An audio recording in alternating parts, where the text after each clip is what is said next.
Daily. Taste the Daily. Medchal జిల్లా ఏకశిలా నగర్ లో realtor Venkatesh దాడిలో గాయపడిన ఫ్లాట్ యజమానులను మల్కజ్గిరి ఎంపీ ఈటెల రాజేందర్ పరామర్శించారు. ప్రజలను బెదిరిస్తున్న వెంకటేష్ భరతం పడతానని ఎంపీ ఈటెల హెచ్చరించారు.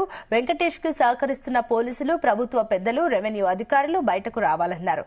స్థానిక ఎంపీగా తాను హెచ్చరించిన తర్వాత కూడా గూండాలు బరితెగిస్తున్నారని చెప్పారు. ఇక ఫ్లాట్ యాజమానులపై దాడి చేసిన వెంకటేష్ పై హత్యాయత్నం కేసు నమోదు చేసి అరెస్టు చేయాలని ఈటెల రాజేందర్ డిమాండ్ చేశారు. 24 గంటల్లో యాక్షన్ తీసుకోకపోతే తీవ్ర పరిణామాలుంటాయని హెచ్చరించారు.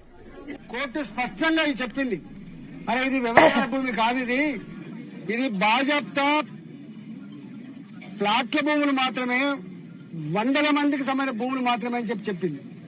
అయినా వీడు చేసిన పని ఏంటంటే ఈ 47 ఎకరాలను కాగితాలు పుట్టించుకొని ఎంగిలి మెతుల కోసం ఆశపడే డబ్బులకు లొంగిపోయేటువంటి రెవెన్యూ అధికారులను పట్టుకొని, కొద్దిమంది పోలీసులను పట్టుకొని, కొద్దిమంది గుండాలను పెట్టుకొని, కొన్ని కుక్కల్ని ఇక్కడ పెట్టుకొని, ఇవాళ ఎవరైనా వచ్చి నా ప్లాట్ ఇక్కడ ఉంది, నేను సాఫ్ చేసుకుంటా, ఇక్కడ ఇల్లు కట్టుకుంటా అంటే ఆ కుక్కల్ని ఎగదోసుడు వాళ్ళ మీదకి, ఆ గుండాలను ఎగదోసుడు, మీకు లేదు హక్కులు, మీరు 30,000కో 40,000కో గజం ఉంటే మీకు 2,000 3,000 ఇస్తాం, మాకు హ్యాండ్ ఓవర్ చేయండి, మీకు ఎన్నడికున్నా మీ జీవితంలో ఈ ప్లాట్లలో ఇల్లు కట్టలేరు, మమ్మల్ని ఎదుర్కోలేరు, మిమ్మల్ని ఎవరు కాపాడలేరు మీరు అని చెప్పి వాళ్లకు భయపెట్టించి చాలా మంది దగ్గర అక్కడక్కడ ప్లాట్ కూడా తీసుకుని వాడు దుర్మార్గుడు.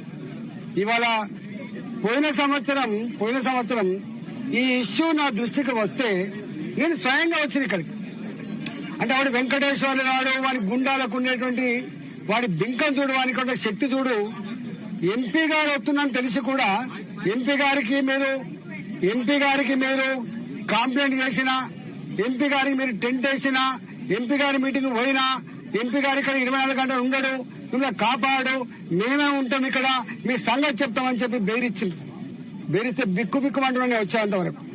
అంటే నేను వస్తున్నాను తెలిసి కూడా వెంకటేశ్వర్లు వాళ్ళ గుండాలు ఇక్కడ తాకుండా కనబడితే మేము 100 మంది ఉన్నాం, పోయి ఏంద్రా అంటే మాకు ఉల్టా సమాధానం మా మీద తిరుగుబాటు చేసే ప్రయత్నం చేసింది. కోర్టు స్పష్టంగా చెప్పింది, అరే ఇది వ్యవసాయ భూమి కాదు, ఇది బాజాప్తా ఫ్లాట్ల భూములు మాత్రమే.